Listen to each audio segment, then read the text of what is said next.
We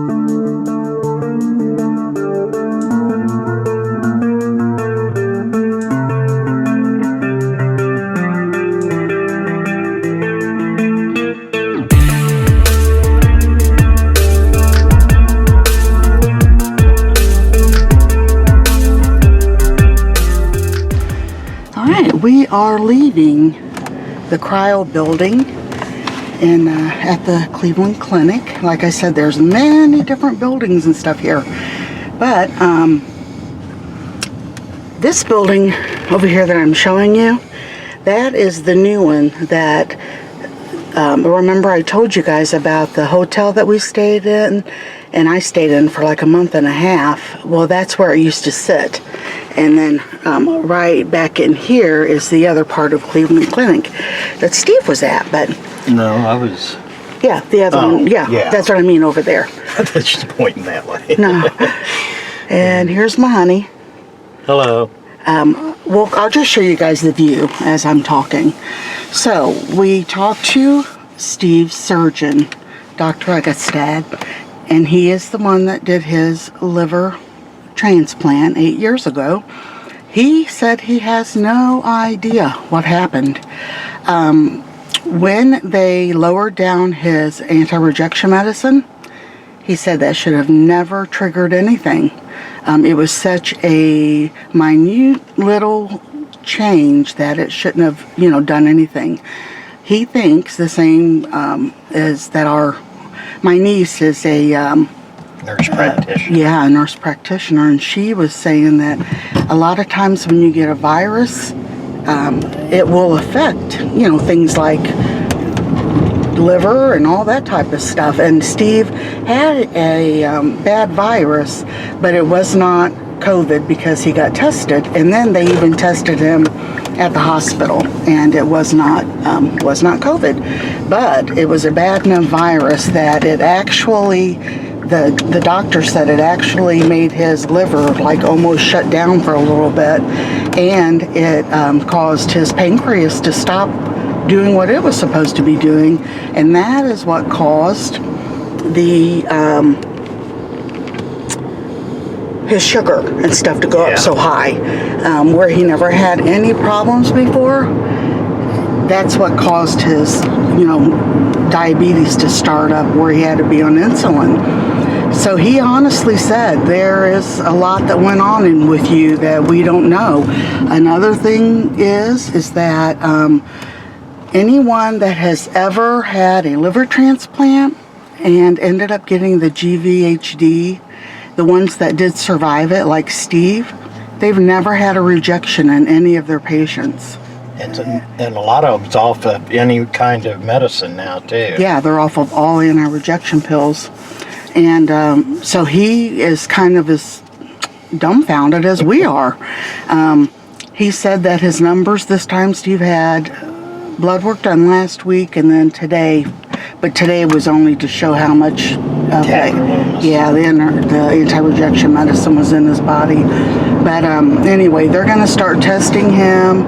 I told the doctor about smelling the ammonia again on Steve, and he said that really shouldn't be because Steve he does not have cirrhosis, so that's what usually causes that ammonia to build up when your liver is totally failed, and Steve's has not. It is in failure, but they're hoping that with steroids and the other medication they give him, that it will come out of that, and that's our prayer. So that's what we would love for you guys to pray about, that his liver would come through this rejection and hopefully will be on the mend. But they are going to check that ammonia level for me since I was concerned, and I can actually smell it on Steve like I did before. So they're going to be checking that this Thursday. As far as we were afraid of hearing about surgery because they talked about doing stents and stuff. They are not going to do that right now. They are going to put that off and just watch him for a couple months, and then he's going to go back and have another liver biopsy done in 2 months, and that will tell them more. Hopefully everything will be back to normal by then. And I'm making this also for family because it's really hard to repeat everything. So I thought if we could do this as soon as we got out of the doctor's office, that it would be much easier for me and Steve both to remember everything that was said. Okay, anything I'm forgetting, honey? No, they're just putting me on a pill for the itching to try and keep that from bugging me all day and all night. Yeah. What was the other pill? Did they say 2 different pills? Well, no, one pill. The other was the powder if I needed it, but they're not putting me on that right now. Okay. But they're reducing my steroids. Oh, the steroid, yeah. From 20 down to 15 for the next week, and then down to 10 the week after that, and then down to 5, and that'll be indefinitely. Yeah, to make sure. That should help with my sugar, where my sugar's up. They said that should help with that too, to bring that back down. So. Yep. Yeah, because tell them how the doctor was saying, you were doing great. Yeah, he said everything was perfect up until 2 months ago when I got sick, and that's when everything went haywire. And they don't know why. Something with that virus that just did all my body in. Because there's thousands of different viruses out there.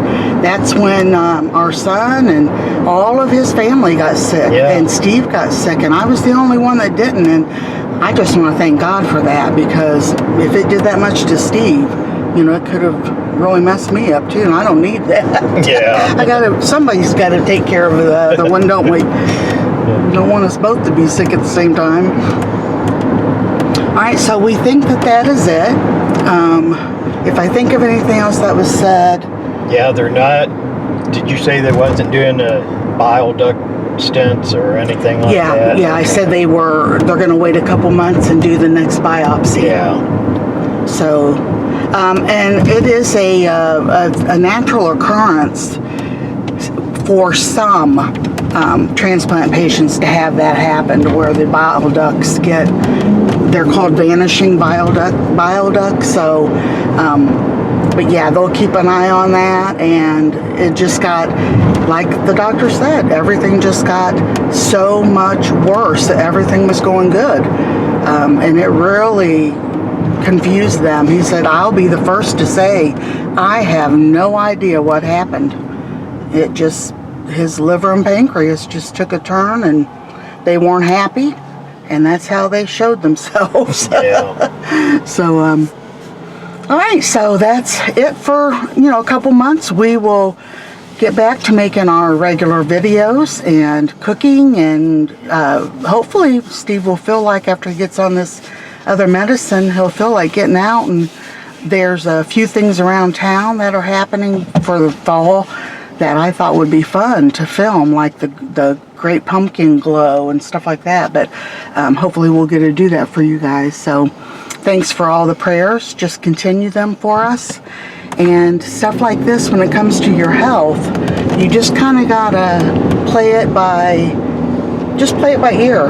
And it takes a long time sometimes to figure out. So we've got a couple months to wait now until Steve gets another biopsy. The doctor did say that he thinks for some reason Steve's body was full of, it showed markers for infection. And that could have been, probably was, from that virus too. So I don't know if that was any better or not. He didn't mention that was a little bit better. What was that for the infection? He was talking about the infection in your body. I don't know if he said if it was better or not. Yeah, I don't know if he did either. But anyway, a lot of the stuff he said was better. From even 2 weeks ago when I was in the hospital, it was better. Yes. So. That's right. The numbers that showed for your liver. Yeah. He's still got, you know, with the kidneys and all that, and he could always use prayer for that. So, all right, I thought of one more thing as we were sitting here talking. Before, they thought that Steve had one of the bile ducts were blocked. Well, now because the numbers are starting to go in the right direction, they're going to put him on a medication called Ursodol. I'm not sure if I'm pronouncing that right, but 300 milligrams 3 times a day, and that will thin the bile that's in the liver.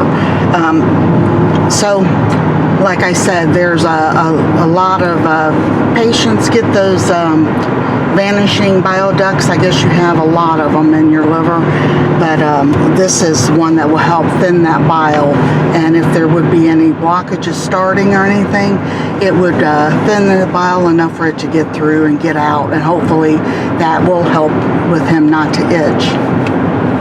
We are getting in, trying to get back to make our way home, and I'm going to get off of here, and thank you guys once again for all the prayers, and just continue those, and we'll hopefully be, like I said, be back to making regular videos. So blessings to you all. Bye bye.